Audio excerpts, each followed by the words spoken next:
हम क्या कर रहा हूँ कि सबसे पहले ना एक सर्वर बना रहा हूँ, ठीक है। और एक सर्वर बनाने के लिए हमें ना किसी प्रोग्रामिंग लैंग्वेज की ज़रूरत पड़ती है। और वो प्रोग्रामिंग लैंग्वेज बेसिकली कुछ भी हो सकता है, पाइथन हो सकता है, आपका पीएचपी हो सकता है, जावास्क्रिप्ट हो सकता है, सी शार्प हो सकता है ना। तो हम जो यहाँ पे यूज़ करेंगे वो जावास्क्रिप्ट प्रोग्रामिंग लैंग्वेज यूज़ करेंगे, ठीक है। और गाइस जावास्क्रिप्ट में एक हमारे पास एक लाइब्रेरी होती है एक्सप्रेस, ठीक है। तो एक्सप्रेस की हेल्प से ही हम पूरा बैकएंड बना रहे होते हैं।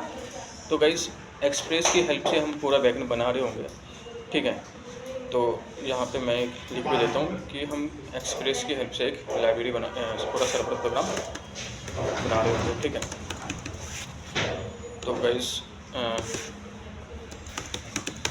बट मेरा पर्सनली मानना है कि यार हम ना जो सर्वर बनाते हैं वो डायरेक्ट एक्सप्रेस लाइब्रेरी की हेल्प से ना बना के हम उससे पहले ना हम HTTP मॉड्यूल को यूज़ कर रहे हैं, ठीक है। इससे फ़ायदा क्या होगा, इससे फ़ायदा क्या होने वाला है कि जब हम HTTP मॉड्यूल की हेल्प से सर्वर बनाना सीख जाएंगे, देन उसके बाद जब हम एक्सप्रेस की हेल्प से सर्वर बनाएंगे तो इससे फ़ायदा क्या होगा ना कि एक्सप्रेस बिहाइंड द सीन कैसे वर्क कर रहा है ये हमें ना एक थोड़ा बहुत आइडिया लग जाएगा कि एक्सप्रेस बिहाइंड द सीन कैसे वर्क कर रहा है। बिकॉज एट द एंड आपका जो एक्सप्रेस है वो HTTP मॉड्यूल को ही तो यूज़ करता है। तो एक बार हम HTTP मॉड्यूल की हेल्प से पूरा सर्वर बना लेंगे, अपना बैकएंड बना लेंगे, देन उसके बाद एक्सप्रेस की हेल्प से बनाएंगे तो एक आइडिया लग जाएगा कि यार एक्सप्रेस बिहाइंड द सीन कैसे वर्क कर रहा होगा, ठीक है। अब गाइस ये हमारा सर्वर प्रोग्राम बन चुका है और किसी कंप्यूटर पे हमने इसको रिमोट कंप्यूटर पे इसको क्या कर दिया, रन कर दिया, ठीक है। 24 आवर्स के लिए इसको रन कर दिया, राइट। अब ये सर्वर आपको 24 आवर्स क्लाइंट की रिक्वेस्ट को लिसन कर सकता है। तो ऑब्वियस से बात है कि हमारे पास इस पिक्चर में एक क्लाइंट भी होना चाहिए ना जो कि रिक्वेस्ट को सेंड करे। तो गाइस यहाँ पे हम क्या करेंगे, हमारे पास एक क्लाइंट होगा और क्लाइंट और सर्वर बहुत जोग्राफिकली डिफरेंट लोकेशन पर होगा, ठीक है। तो अगर क्लाइंट लेट सपोज USA में और सर्वर आपका साउथ अफ्रीका में हो सकता है, इंडिया में हो सकता है, किसी भी अनदर कंट्री में हो सकता है, तो जियोग्राफिकली अलग अलग लोकेशन पे हो सकता है। अब गाइस यहाँ पे क्या होगा कि आपका क्लाइंट जो है सर्वर को रिक्वेस्ट भेजेगा, ठीक है, रिक्वेस्ट सेंड करेगा।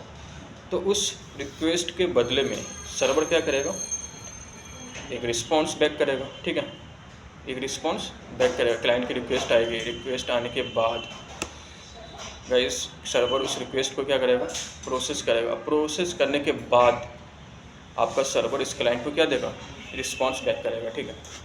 अब guys it might be possible कि जो क्लाइंट की रिक्वेस्ट आ रही है उस रिक्वेस्ट के लिए सर्वर को एक डेटाबेस से इंटरेक्ट करना पड़ जाए, ठीक है। तो अब मैं यहाँ पे एक डेटाबेस बना देता हूँ। मैंने क्या बोला है कि इट माइट बी पॉसिबल कि आपका जो सर्वर है ना, आपका जो क्लाइंट है जो रिक्वेस्ट भेज रहा है, उस रिक्वेस्ट के बदले में सर्वर को डेटाबेस से इंटरेक्ट करना पड़ जाए, ठीक है। तो अब सर्वर क्या डेटाबेस से डायरेक्ट इंटरेक्ट करेगा, नहीं, बिल्कुल भी नहीं।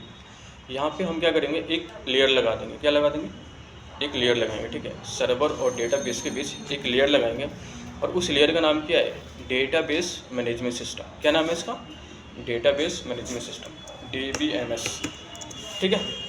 अच्छा, तो बेसिकली DBMS से सर्वर आपका इंटरेक्ट करेगा, कम्युनिकेट करेगा, और DBMS सर्वर के बिहाफ पे डेटाबेस से इंटरेक्ट करेगा, कम्युनिकेट करेगा, ठीक है। अब गाइस यहाँ पे एक चीज़ समझने वाली बात यह है कि आपका सर्वर डेटाबेस से डायरेक्ट इंटरेक्ट नहीं करेगा, तो फिर कैसे इंटरेक्ट करेगा। यहाँ पे हम लाइब्रेरी यूज़ करते हैं मंगूज या फिर SQL प्रोग्रामिंग लैंग्वेज यूज़ कर सकते हैं, या फिर हम मंगूज एक लाइब्रेरी तो उसको यूज़ कर सकते हैं। वो डिपेंड करता है कि आपका DBMS क्या है, MySQL है या फिर MongoDB है, ठीक है।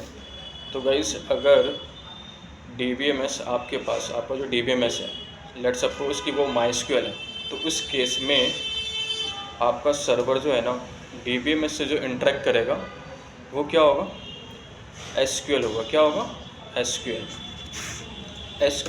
SQL की हेल्प से आपका सर्वर एक क्वेरी लिखेगा, वो क्वेरी DBMS के पास जाएगी, फिर DBMS उस डेटाबेस से इंटरेक्ट कर रहा होगा, ठीक है। तो गाइस डायग्राम इतना बढ़िया तो नहीं बना है, आप एक बार देख लेना अपनी तरफ से, ठीक है। और उसी तरीके से अगर आपका DBMS एक MongoDB है तो उस केस में आपका सर्वर DBMS से कम्युनिकेट करने के लिए क्या यूज़ करता है, मंगूस नाम की लाइब्रेरी। कौन सी लाइब्रेरी यूज़ करता है, मंगूस, ठीक है। तो mongoose नाम की लाइब्रेरी को यूज़ करते हैं हम अपन।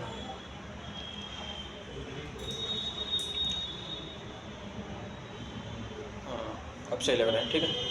अच्छा, तो बेसिकली मैंने कहने का मतलब ये है कि आपका DBMS जो है, DBMS आपका एक MySQL भी हो सकता है और MongoDB भी हो सकता है।